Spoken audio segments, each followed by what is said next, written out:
I found my biological sisters, but I don't want to meet our biological parents. Picking and choosing. I see. I, 30 female, am a Chinese woman who was adopted from mainland China when I was a baby and grew up in the UK.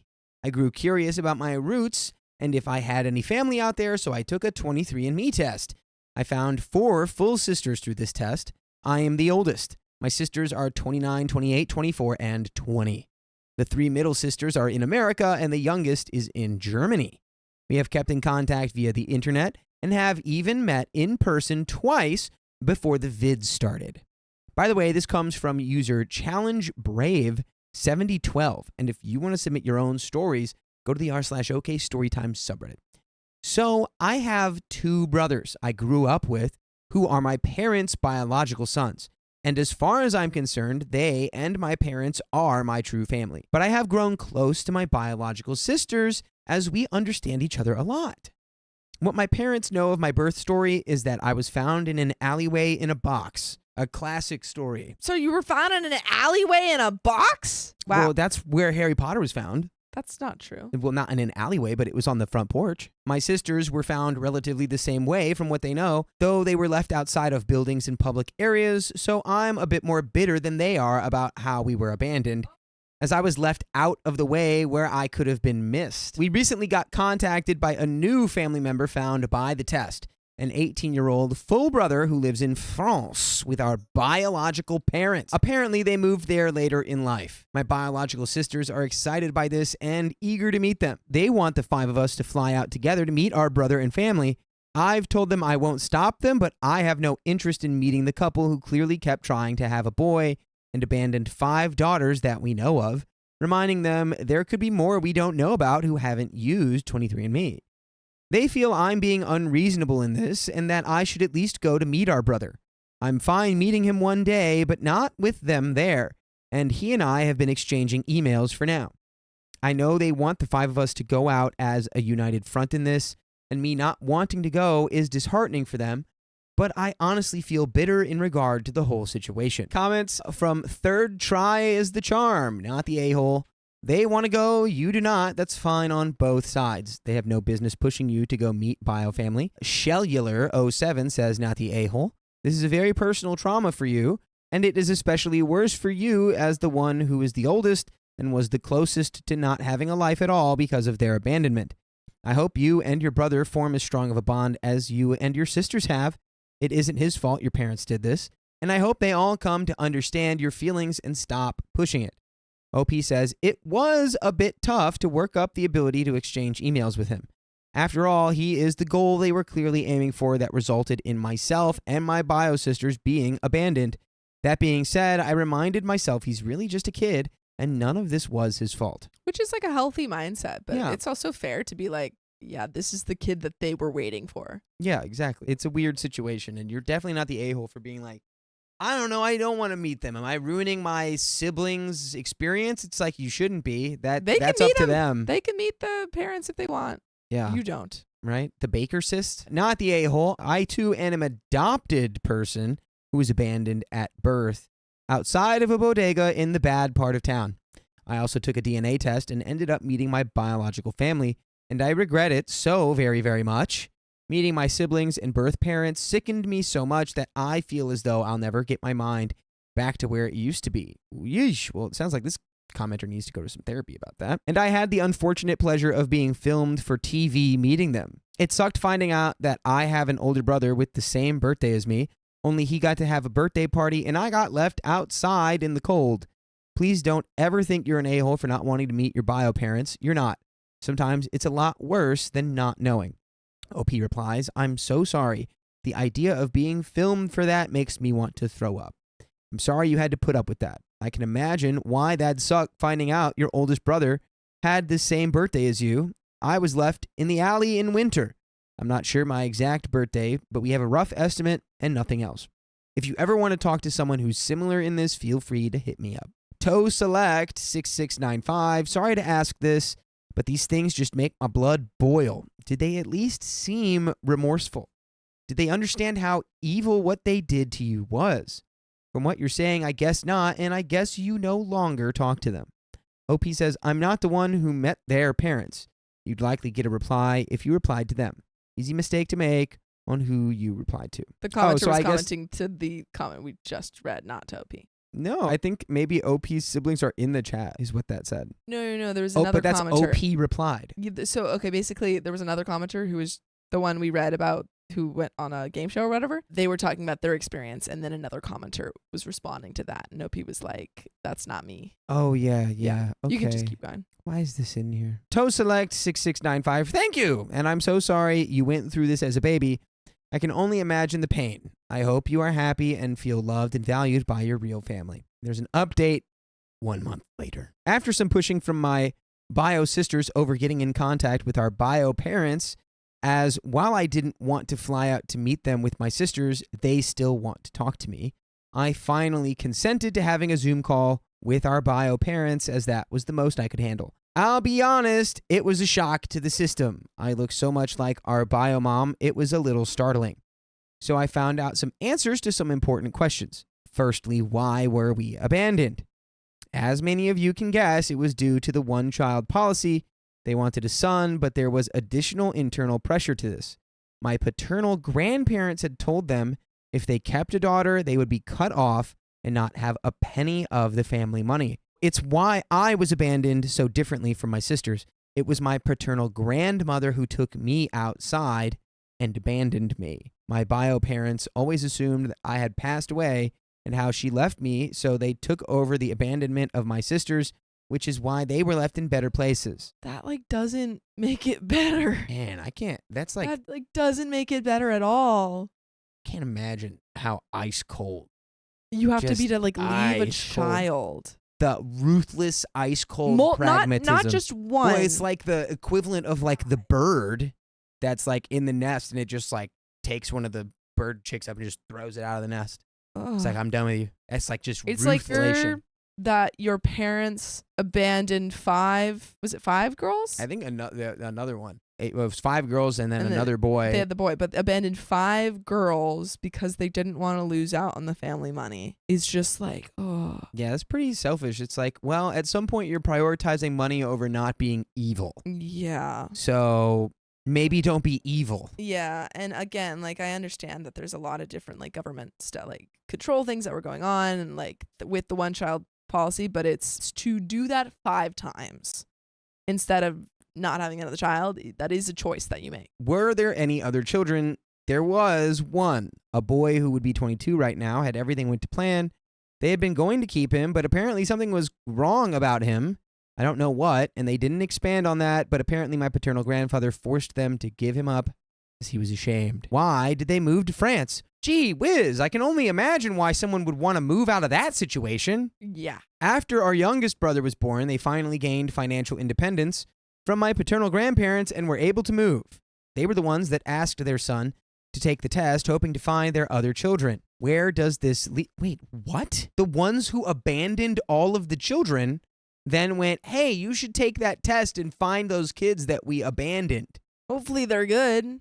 Now and then that they find out that OP's alive, and they're like, oh, I thought you died in that alley. Crazy. You're alive. that didn't make any sense. Shocking. Where does this leave us? They were so happy to talk to me and kept going on about how they now had most of their children back and could have it all. You can't have it all. You should not be allowed to have it all because you made these choices. You can't have it all. You can't just be terrible and have it all. It's not allowed. Not really another way to put that, but yeah. I cut them off there and told them they didn't have us back. I expressed sympathy for what they had been put through by my paternal grandparents, but pointed out they chose money over me and over all of us, and how they could have chosen to simply keep me or any of the others and make their own way in life, but they hadn't.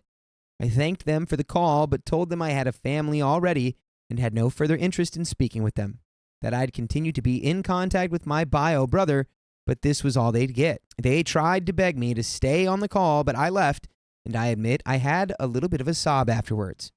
My adoptive brothers ended up taking me out to drink afterwards, and the 3 of us got intoxicated while I vented and cried some, but it helped. It worked through things a lot. So thanks, everyone. I just figured you all deserved an update.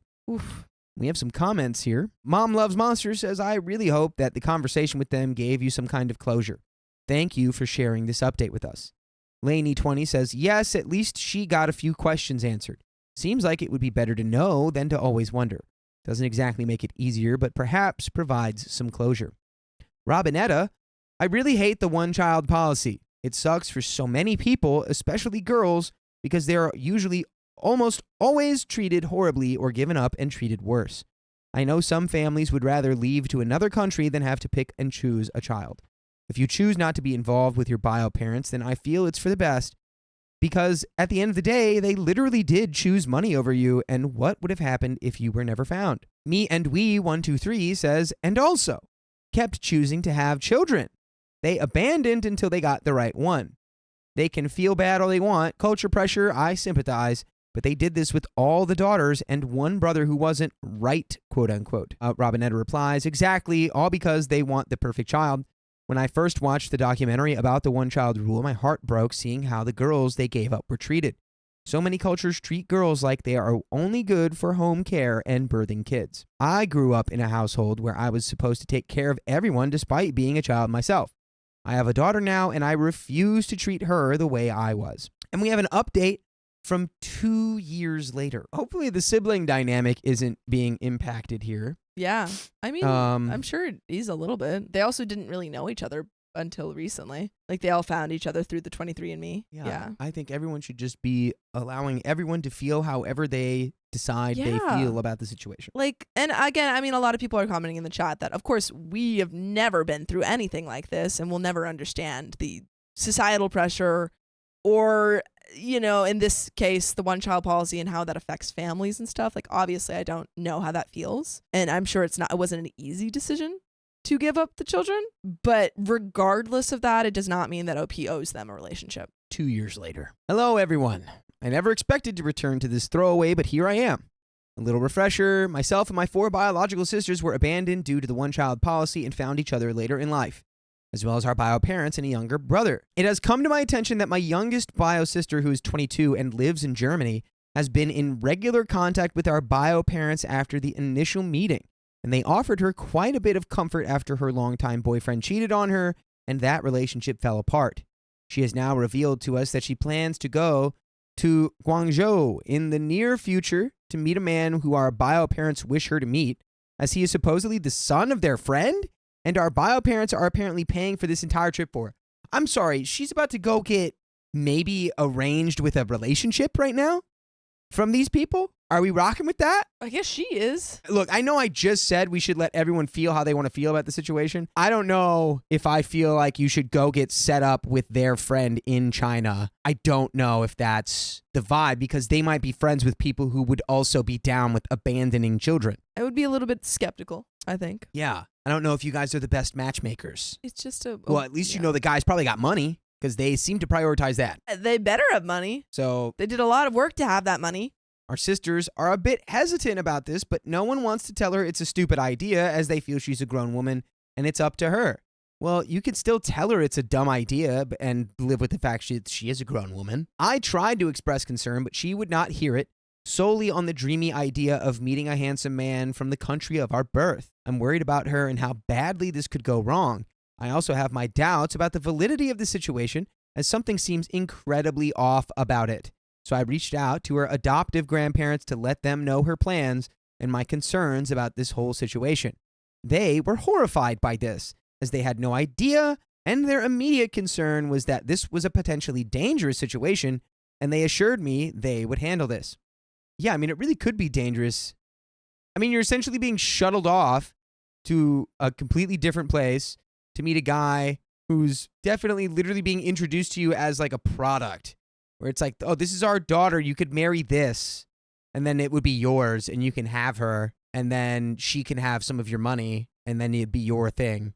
Does she realize that's what she's essentially signing up for? She's commodifying herself into like a bride object? I don't think the problem here is necessarily arranged marriage, because I think that, you know, arranged marriage is a part of a lot of different cultures. But I think the issue here is that it doesn't feel like she is thinking this through at all. Like, I don't know because I think that in a lot of arranged marriages where they're successful, you have family members that you trust. She doesn't know these people. The only thing that she knows about them is that they abandoned her.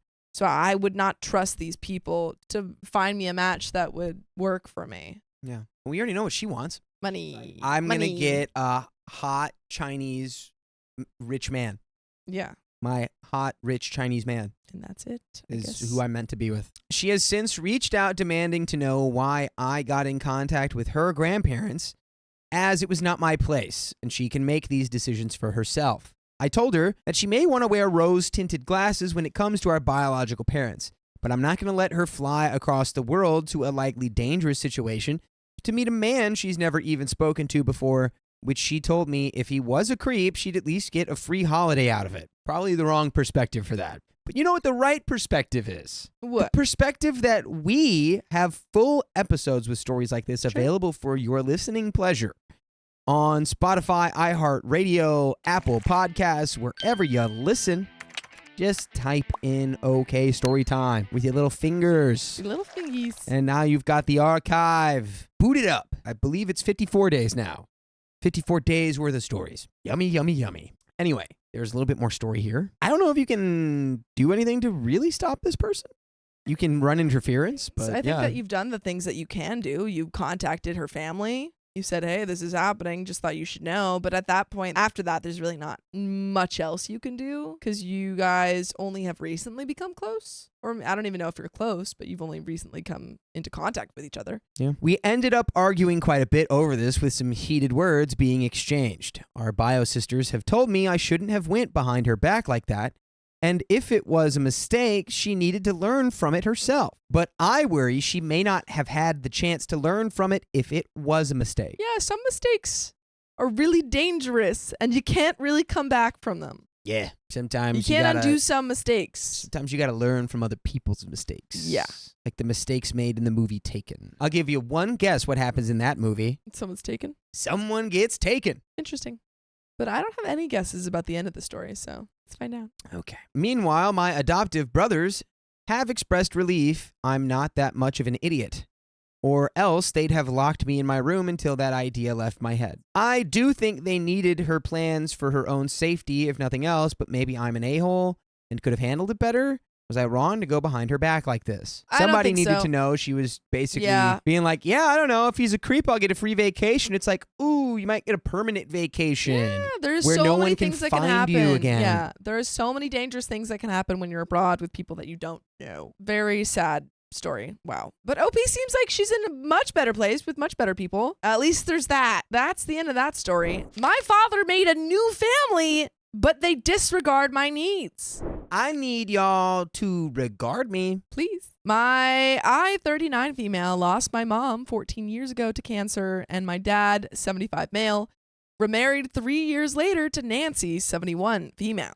They met online and married 9 months after they met. During the time they were dating, I was never allowed to meet her family, even though they only lived 30 minutes away. Normally, I'd be like, 9 months, that's so quick. But I feel like when you're 75, you're like, let's just get married. Yeah, might as well. Speed run. By the way, this comes from Queen Layla Night Court, and if you want to submit your own stories, go to r/OKStorytime subreddit. So, one Saturday morning, I was in bed sleeping late after a hard week at work, and Dad busted into my room around 11 saying, I had to get up because Nancy was coming over. I did, and they were both quiet and seemed nervous. They had gotten some of my favorite restaurant takeout for lunch. Nancy went to the bathroom after lunch, and Dad brought out chocolate cake. I realized what they were going to tell me, as Dad had been nervous about telling me when he had proposed to someone else the year before. That fell through for several reasons, and Nancy was his rebound, and that they were trying to bribe me with food like I was a toddler. I was upset because that should have been a conversation between me and my dad only, especially because I still lived with him, although I had been saving money to move out. It probably wasn't the most mature move, but I grabbed my keys and purse and left the house before Nancy came out of the bathroom. When I came back hours later, it was to a piece of chocolate cake on the counter and a note that they were getting married in a month and I had a month to move out. In a petty move, I refused to touch that piece of cake. They were moving to a house my dad bought for her with money he made from selling my mom's childhood home. which he did without telling me because he knew I would be upset. So he denied me the chance to be on the property one last time for closure. Because my dad had made comments to me less than 6 months after my mom passed away about different women at church he knew that he didn't want to date, it felt like he never grieved her. I had a really hard time with this and acted out some. I did go to the wedding, and Nancy's friend came up to me and asked what she had ever done to me to treat me so terribly. I told her it wasn't any of her business. My friend Ivy came with me, and her job was to keep me from becoming a viral video. I was behaving for her sake, and so I would still have 2 functional arms after it was over. We stayed and ate a piece of cake, which was the nastiest tasting wedding cake both Ivy and I had ever had, and left early. About a year later, I wrote my dad and Nancy a letter apologizing for my part of this, but I received no apology from them for how they hurt me. Well, we were at a different place in our lives. As if that made up for how they had hurt me. Nancy would always put her family before my side of the family, and she seemed to want to drive a wedge between my siblings and me and our father. I also tried reaching out to my step-siblings during the early years of their marriage. I wanted to build a better relationship, but they weren't interested. That was hard, but I can't make people like me. The only family that lives close to me is the toxic half of my mom's family, whom I am no contact with. My siblings live 6 and 22-hour drives away from me. Nancy's family was the only family I had close by, and I felt very alone every time I was with them for family gatherings. Fast forward to 2021. I had been diagnosed with a number of different health issues since they married, and I had to change how I ate because of that. I also did an elimination diet and found that I had a mild dairy allergy, milk, chocolate, and cheese. I had to go dairy-free to stop the nausea, stomach aches, and other GI problems. Sorry, it's not funny, but it's just the way that was written makes it sound like it's like R.I.P. milk, chocolate, and cheese. Eat like a charcuterie board with just like milk, chocolate candies and like Swiss cheese next to it. That was OP's entire diet. Yeah. That sounds so good. My dad and stepmom didn't make me a dairy-free cake for my birthday that year. It was lactose-free, and it still upset my stomach. Wait, it was lactose-free? So maybe they just kind of misunderstood. Like it wasn't dairy-free, but it was lactose-free, and so they thought that would be fine. I was frustrated with them because as I had slowly changed what I ate to stay healthy and prevent medical problems, they would not accommodate my needs at family gatherings, but they would if I came to their house to have dinner with them. But they literally did. They tried. I feel like they just made a mistake, maybe. But also, I don't know. At Christmas, I came into a family gathering where the menu was supposed to be spaghetti and was changed last minute to pizza. Nothing they were serving was safe for me to eat. They did offer to make me a sandwich, but I declined because I was upset and had lost my appetite. Okay, so they offered to fix the problem, and then you said no because I want to be upset. Sorry, I had to translate that for you. Yeah. Not saying that they're fine. Not saying that they have not, been annoying. They've been annoying and they've been rude, but like it feels like you are being more childish than your age. I left shortly thereafter because Nancy's grandkids were screaming and gave me a migraine. In fall of 2022, I got a text from my dad apologizing for some perceived slight. My therapist was encouraging me to talk to my dad about how I felt. Yeah, because I don't think you've done that. Give that therapist a raise. In retrospect, this might have been a conversation better had in person, but I think it would have also hurt worse when he blew me off. I sent him a text saying that this didn't bother me, but I was really hurt that they would not accommodate my dietary needs at family gatherings, and that at Christmas I was the only one who didn't have presents to open because they allegedly didn't exchange gifts for adults. 30. You're not getting Christmas presents like that at the Christmas party for the kids. You're not.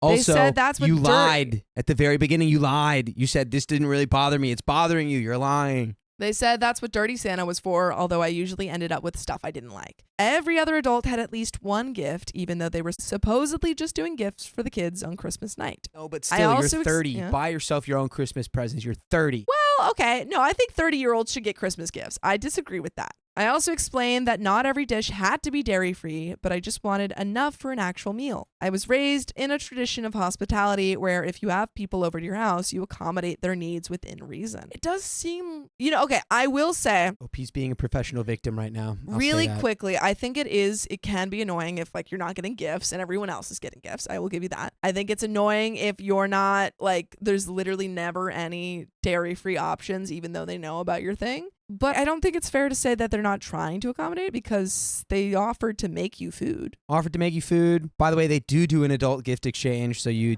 could have gotten a present. It's like Dirty Santa, literally, and it's like I don't know. Yeah, I think the fact that I will say it is a little bit sus that OP didn't get any gifts when other people got like one gift. I think that's where I'm like, seems like that's a little weird. Yeah, but I don't know. If you as the host are buying hot dogs and hamburgers for everyone, neither of which I can eat, is it really that hard to buy a piece of chicken and throw it on the grill with some salt and pepper?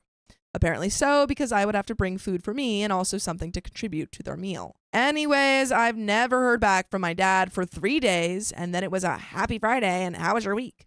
I told him right there that I would not be coming for Thanksgiving. I guess they didn't believe me because Nancy texted me the week of Thanksgiving about the dinner. I explained what had happened and why I wouldn't be there. I also let her know that we could have a conversation about Christmas. This is her response to me, verbatim. I am not ready to have this conversation with you. My concern and disappointment is your choice not to spend Thanksgiving with your dad. Instead, you dump this crap on him about food and gifts. I would eat crap or starve to be able to be with my dad on Thanksgiving. One day, you could regret this decision. Your dad won't be around forever. I should mention at this point that Nancy is a Christian counselor. Yes, you read that right. She's a counselor. A counselor just referred to my feelings as crap. Yeah, hey, buddy, that's called cold water. Sometimes you got to have it. Because she's not wrong. It's like Yeah. Your dad could drop dead tomorrow, dude. I think she has her own control issues because her ex cheated on her with their daughter-in-law's sister. Oof. She told my best friend that she rules her family not long after they got married. I don't know what that means. I'm going to keep reading. That is why I think the exclusion all these years has been intentional. I am not close to my step-siblings and all but one basically ignore me. The one who does talk to me is kind, but I think they are also people pleasers, so they go along with what Nancy says. Anyways, back to Thanksgiving. The next day I got bombarded with texts from my stepsister's husband. He was very pushy about my coming to Thanksgiving, but I held my ground. My mom's birthday was the day before Thanksgiving that year, so I went to a hockey game that night, got home very late, and slept late the next morning before going to Thanksgiving dinner with a friend. Nancy also hates hockey, saying that it teaches kids to be violent and that violence never solves anything.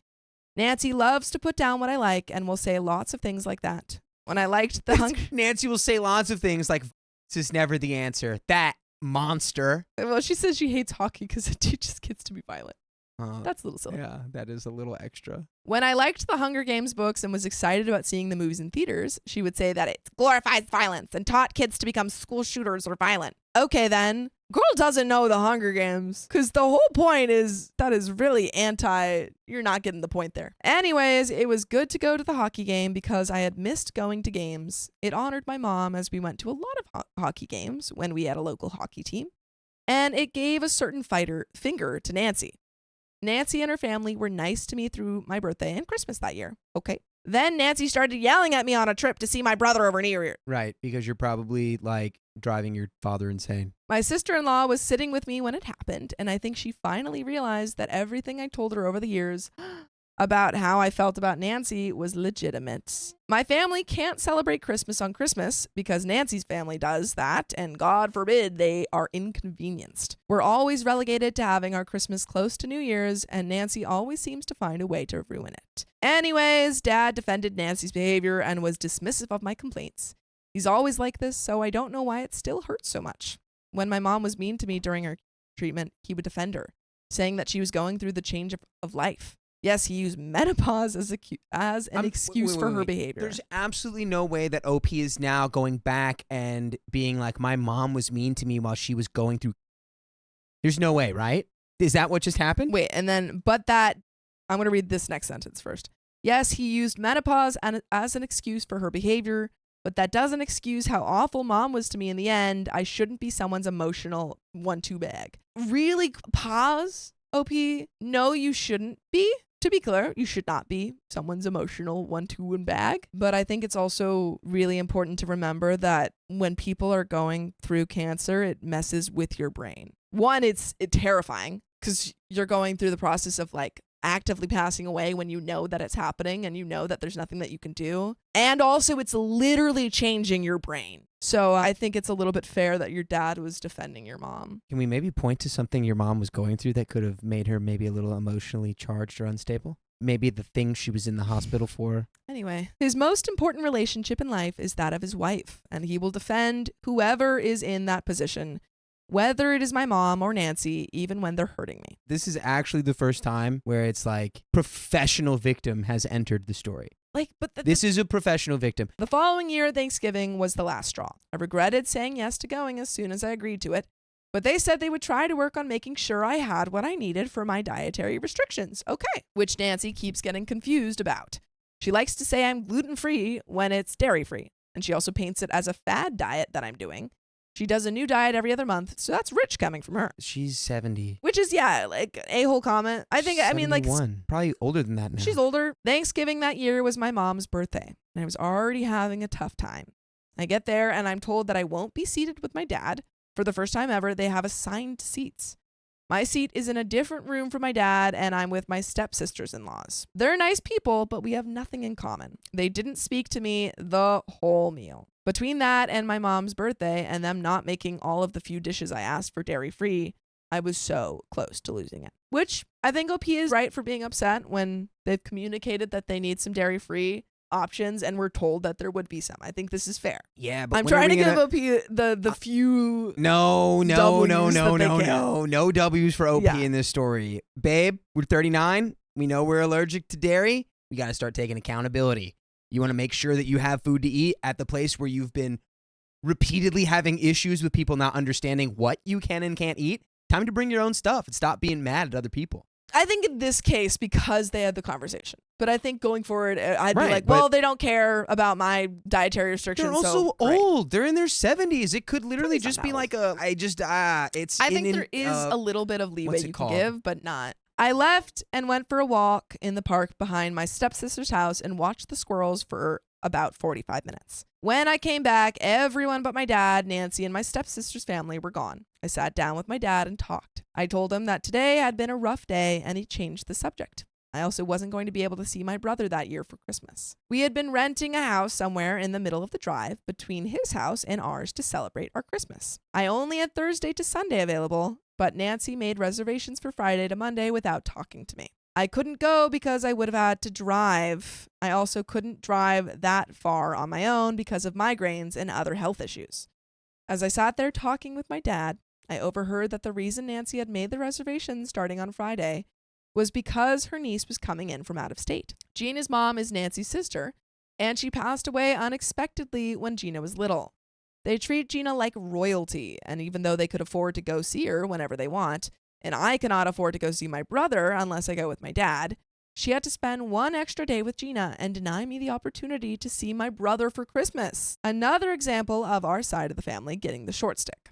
I left and went home and watched movies that Mom and I used to watch and ate pumpkin pie because Nancy's weirdo family won't eat pumpkin pie on Thanksgiving. That's messed up, actually. I agree. They are weird. Some people just don't like pumpkin pie. That's crazy. Pumpkin pie is the best dessert ever. What? Yes. That is actually the craziest thing that you could have said. It's true. It's the my best dessert. ever? It's my favorite dessert. You can maybe argue the best fall pie-based dessert. Favorite dessert. As soon as you move it out of that context. Favorite dessert, man. Stop lying. No, I'm not even lying. To everyone. I'm not even lying. No, you're lying to yourself. I call my aunt up. When I was 3 years old, they found me in a pumpkin patch. Maybe that was 3 or 4. My aunt was like, oh, like there's dessert. And I was like, what's that? And she's like, pumpkin pie, but you're not going to like it. Like, you don't want it. And I was like, no, I want it. And you're like, all right, bet. And she's like, okay, like, you're not going to like it. Had it. I was like, this is amazing.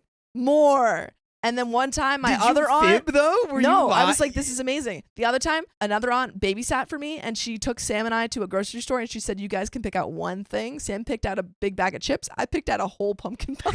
I love pumpkin pie. Oh, my God. She loves pumpkin pie. I love pumpkin pie. Oh, my God. Like it's not a lie. I only like pumpkin pie that one time a year, and only a little bit. I'll eat one piece. I think pumpkin pie is so good because I only have it one time of year. Well, that's why. You do? You can't say it's the best dessert when you have it one time it's so of the year. Good. Yes, I agree with you. We have to have a conversation about this later because anyway, what's going on? I have always had to make it for myself because no one but Dad would eat it. Why won't you eat it? Girl, just save it. Yeah, see? Look, now she's trying to be a victim about having more pumpkin pie to eat. Wait, there's a really funny comment. I lay in bed that night and decide that I was not going to be treated like that again.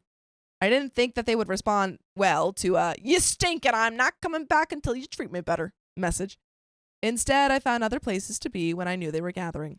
I work with women who have been mistreated on Christmas and helped out a friend whose spouse had a serious medical issue at Thanksgiving last year. I'm catching some flack from some people who actually do seem to miss me. This, however, is the plan until something drastically changes.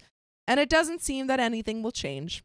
Nancy's brother passed away this year, and they didn't mention me in the obituary, even though I am supposed to be family and did spend a lot of time with them over the years. I took time off work to go to the funeral and burial. After the burial, I was asked to come to a meal for the family. They were having a meal back at the church for the family. I just looked at them and said, no. They didn't let me know this ahead of time, presumably because they didn't want to deal with my dietary restrictions. I told them no, and then I had to get back to work. Here's a killer thought. Maybe they didn't tell you ahead of time because you've kind of made it very clear you don't mess with any of these people. So you're like, maybe we just won't. Let's not talk to OP. OP doesn't like it when we talk to them. It says Nancy's brother passed away this year, and they didn't mention me in the obituary. Why would you be mentioned in the obituary? Again, go outside, OP. Actually, OP, go inside. I legitimately don't understand why you would be mentioned in the obituary for your dad's your stepmother's brother that you have no relation to. Well, she wanted to be in the obituary saying how, and by the way, Nancy sucks. I don't understand why you would be my step-grandma.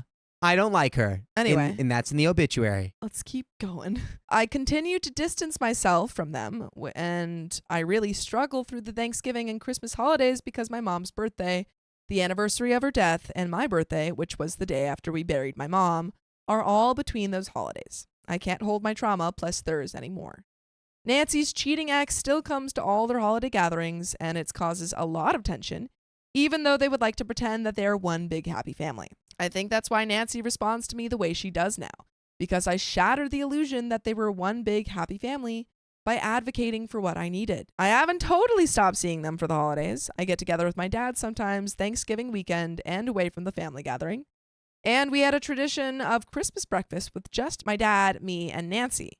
However, I refuse to be there for the family gatherings where I feel unseen and unwanted. By the way, you're always wanted, and you can go listen to full episodes with stories just like this. Just go to Spotify, Apple Podcasts, or iHeartRadio and search up OK Storytime. There's a little bit more to this story, but do you have any final thoughts? Yeah, I think, what was that last sentence right before the tagline? Because that was really illuminating to me. I refuse to be there for the family gatherings where I feel unseen and unwanted. I refuse to be there. So now this is going to start the loop, the spiral of it's like, well, you're not there because you feel a certain way, so you remove yourself.